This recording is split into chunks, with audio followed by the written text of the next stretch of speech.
ating woman of the hour, si Teddy, no? So, I will make my should I say, talk very short, no? So, I just would like to describe Teddy in seven adjectives. So, Teddy, six adjectives. Okay. So, sabi nila, ang puso ngayon kasi, pag tinanong mo yung edad, ilang taon ka na, yung let's say 50 na ako eh. Sabi nila, like in the case of Teddy, 30 years na ako with 35 years of wisdom and knowledge. Ganun daw. Hindi mo talaga sabihin na 65 ka. Kung naman si Teddy, sino mo sabi 65 siya? Sabi niya kanina, dapat i-reveal ni Teddy kung ano yung beauty secret niya mamaya. Wala siyang maintenance, ha? Imagine. Oo. Pati yung buhok, itim na itim. Diba? Hindi, meron namang no wonder kasi batang-bata din si Mr. Okay, so ito yung first, ano? Teddy. Is a description as an employee, as a co-worker, as a subordinate, as a friend, as a kasama rin po rin sa mga church activities, no? Sa cafe, no? So, letter T stands for Teddy is very thoughtful, no? During my short stay sa real estate, ayan eh, pagka-nakita ko yan, ayan. Tapos kumain ka na? Bakit di pa kain na ibibigay? Tapos, on the following day, nagluto na. Nagluto siya, di ba mili siya magluto? Masarap yung luto niya. Kaya nagdala sa office, di ba? Nagluto siya ng Teddy. Tapos, masarap yun. Kaya po yung nababasa ko pa naman. Basahin ko naman. Denying. So, letter E, no? E. Enthusiastic. Enthusiastic. Hindi siya enthusiastic. Si Teddy kasi parang, she's always parang pundago, no? Walang dull moment sa kanya. Parang, pagka sinabi mo sa isang bagay, hindi kailangan mo report ng ano, no? Walang no sa kanya. Basta very enthusiastic na gawin yung trabaho, no? And the next adjective is letter L. L means marami, lovable. At unang-unang very lively. A lively person talaga si Teddy. Pagka maingay, nagkakaroon sa grupo-grupo, sigurado na si Teddy. Diba? Diba? Pagka-grupo sigurado na si Teddy. The next letter L is, of course, a leader. Leader, supervisor, guide. Kasi as a leader, dapat cool ka. No? Very cool si Teddy.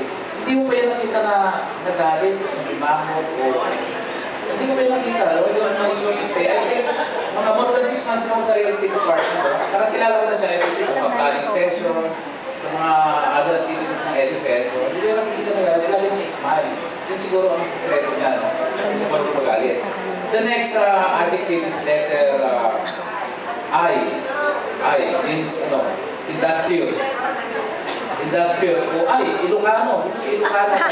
Ilocano is, Ilocano kasi, Ilocano, are known to be industrious. Kasi siguro kang Ilocano. Diba yung mga Ilocano na dito? Ay, is industrious. Kasi pag yan. The next letter is, what else? E. Yung last letter, diba? E means entertaining. Entertaining, no? Sabi mo kanina, walang marunong sa kanya, no? Lagi siyang very lively person. Nakita yun naman sa disposition niya, di ba? Di ba? It's, witness kayo, no? Yung nakasama ni Teddy kung past, 33 years in service, no? Actually, si Teddy, ayan eh, ka-birthday ng anak ko, may anak kasi is turning 20, walang tanda.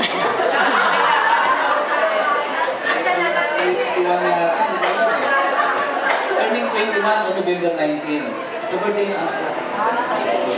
Kaya lang, marami yung anak ko eh. Hindi, nasa front. So, ano ba? So, before yun ang description kay Teddy, but before I end my talk, allow me to read a parang poem, no? This is extracted from Google, no? So, ito yung poem ko kasi, Ang title nito is The Day Has Arrived. The day you thought you'd never see. has finally arrived. And despite whatever you once believed, gosh darn it, you're still alive. You managed to survive your working years, and retirement shines before you. Your spouse cannot you full-time now, and your kids will stay annoying. Yes, this will be your post-golden years. To live life as you please. You can play Candy Crushers or do a power walk at the mall. At least until you give up because your niece is injured. You can take up painting if you like, or spend all day in process teaching. That is until your hands cramps up after holding that balance stack. Don't worry about getting dressed every day. You've earned the right to stay in your pajamas. All you have to do is turn on the TV and watch your favorite telenovelas. Sometimes life may get a little boring, especially when you have no place to be.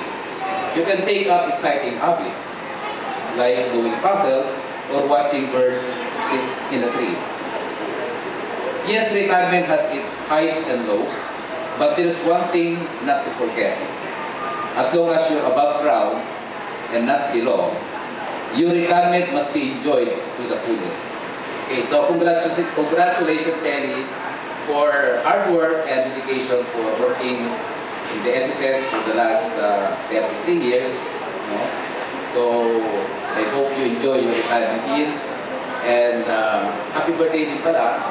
May the good Lord bless you and your husband and your family, and always keep you close to the Lord's heart.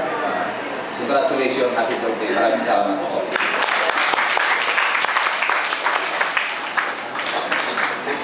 Thank you, sir. Hello.